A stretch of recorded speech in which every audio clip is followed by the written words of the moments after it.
புரட்சி தலைவர் எம்ஜிஆர் உயிரோடு இருக்கிற வரைக்கும் திமுக ஜெயிச்சது கிடையாது. அப்ப தொடர்ந்து தோல்வியை சந்திச்சது யாரு? திமுக. உண்டா இல்லையா? இல்ல சொல்லுங்க, உண்டா இல்லையா? ஓகே ஓகே சொல்லுங்க, அதான் கரெக்ட். தோல்விகளை சந்தித்தவர்களை தான் திரும்பி திரும்பி சேர்த்துக்கிட்டு ஒரு ஒட்டு போட்ட கூட்டணி அப்படின்னு முதல்வர் வந்து தஞ்சையில விமர்சனம் பண்ணாரு. அது எப்படி பாக்குறீங்க அவரோட விமர்சனம்? முதலமைச்சர் சொன்னார் தொடர் தோல்வியில் உள்ள தோல்வியை சந்திச்சவங்களை தான் இப்ப மீண்டும் ஒட்டு போட்டு சேர்த்திருக்காங்க. இது ஒரு பில்டப் கொடுக்குறாங்க, இந்த உடஞ்ச கூட்டணியை சேர்ந்துட்டு பில்டப் கொடுக்குறாங்கன்னு எல்லாம் பேசியிருக்காங்க முதலமைச்சர் சொன்ன கருத்தை நீங்க ஏத்துக்கிறீங்களா? எங்களை அதாவது ஒரே ஒரு கருத்து, இதுக்கு முதலமைச்சரும் பதில் சொல்லணும், நீங்களும் மீடியாக்களை சொல்லணும். என்னைக்காவது தொடர்ந்து திமுக ஆட்சியில் வந்திருக்கா? இல்ல இதுவரை. அப்போ அவங்க தோல்வி தானே சந்திச்சிட்டு இருக்காங்க. திமுக தொடர்ந்து தோல்வியை சந்திச்ச திமுக, தொடர்ந்து வெற்றியே பெறாத திமுக, தொடர்ந்து ஆட்சியிலே இல்லாத திமுக. மதிப்புக்குரிய ஸ்டாலின் அவர்கள் அப்படி சொல்றாங்கன்னா எனக்கு தெரியல. 1991 அம்மா முதலமைச்சர்,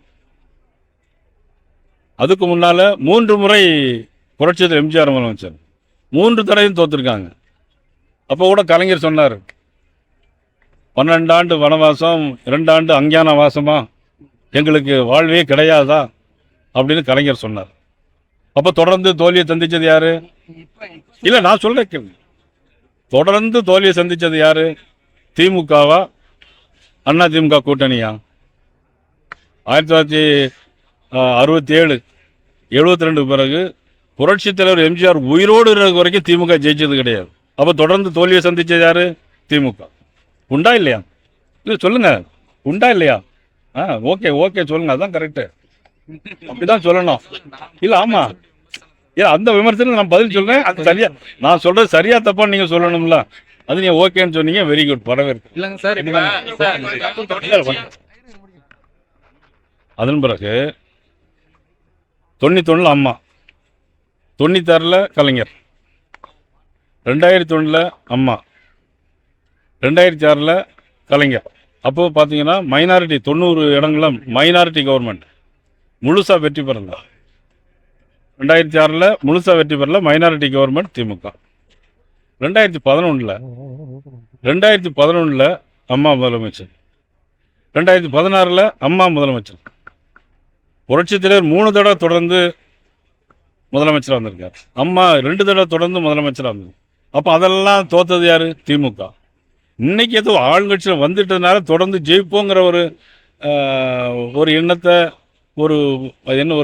ஒரு பொய் பிரச்சாரத்தை இன்னைக்கு முதலமைச்சர் சொல்லியிருக்காரு. ஆனால் முதலமைச்சர் சொல்லுவது என்ன செய்யுது? சரியில்லை சார். சட்டமன்ற தேர்தல் 2021, திரும்ப அடுத்த நாடாளுமன்ற தேர்தல், இதெல்லாம் தொடர்ச்சியா ஜெயிச்சிருக்கோம் அப்படிங்கிற மீனிங்ல சொல்றாரு. அடுத்த தொடர்ச்சியா நீங்க உங்க கூட்டணி தோத்த, நான் தொடர்ச்சியா தோத்ததை சொல்றேன், அவரு தொடர்ச்சியா தோத்ததை நான் சொன்னேன். நீங்க அவர் 2 தடவை தான் நீங்க சொல்றீங்க. 2019 2021 நான் எத்தனை தடவை? 17 தடவை அவங்க தோத்துருக்காங்க. அதை நான் சொன்னேன் சார். அதாவது இபிஎஸ் வந்து இடையில உங்களை விட்டு விலகினாலும் ஓபிஎஸ் வந்து தொடர்ந்து உங்களுடைய கூட இருந்தவர். அவரை வந்து பாஜக கண்டுக்கல, இது பண்ணல, அவங்க வச்சுட்டாங்க அப்படின்லாம் அவர் கூட இருக்கிறவங்க சில பேர் பேசுறாங்க. சார், கூட இருக்கிறவங்க நிறைய பேர் கருத்து சொல்லத்தான் செய்வாங்க. அதாவது அரசியல்ல வந்து தலைவர்கள் எடுக்கக்கூடிய முடிவு தானே தவிர தொண்டர்கள் எடுக்கிற முடிவு அப்படிங்கிறதுல தலைவர்கள் சில முடிவுகள் எடுப்பாங்க, தொண்டர்கள் அவமதிச்சு போவாங்க. நீங்க ஏன் முடிவு எடுக்க முடியாம இருக்கீங்க? நாங்க நல்ல முடிவு தான் எடுத்திருக்கிறோம். ஓபிஎஸ் அழைக்கலையே, அதிகாரப்பூர்வமா வாங்கன்னு தினகரன் சொல்றாரு, அவர் வரணும்னு சொல்றாரு. நீங்கெல்லாம் அந்த கூட்டணிக்கு தலைமையான நீங்களாம் ஏன் அதை சொல்ல மாட்டீங்க? நான் வந்து இன்னைக்கு நேற்று சொல்ல ஆரம்பத்தில் எல்லாரும் ஒன்று சேரணும்னு ஆரம்பத்தில் சொல்லுவோம். எல்லாருக்கும் போது அதில் எல்லாருமே அடங்கிடும். அப்படி இல்லை, நிறைய பேர் வர வேண்டியிருக்கு. செய்திகளை உடனுக்குடன் தெரிந்து கொள்ள கீழ்கண்ட கேபிள் மற்றும் டிடிஹெச் நெட்வொர்க்குகளில் எம்நாடு செய்தி தொலைக்காட்சியை காணுங்கள். பாதகம் செய்பவரை கண்டால் நாம் பயம் கொள்ளலாகாது பாப்பா. மோதி மிதித்து விடு பாப்பா, அவர் முகத்தில் உமிழ்ந்து விடு பாப்பா.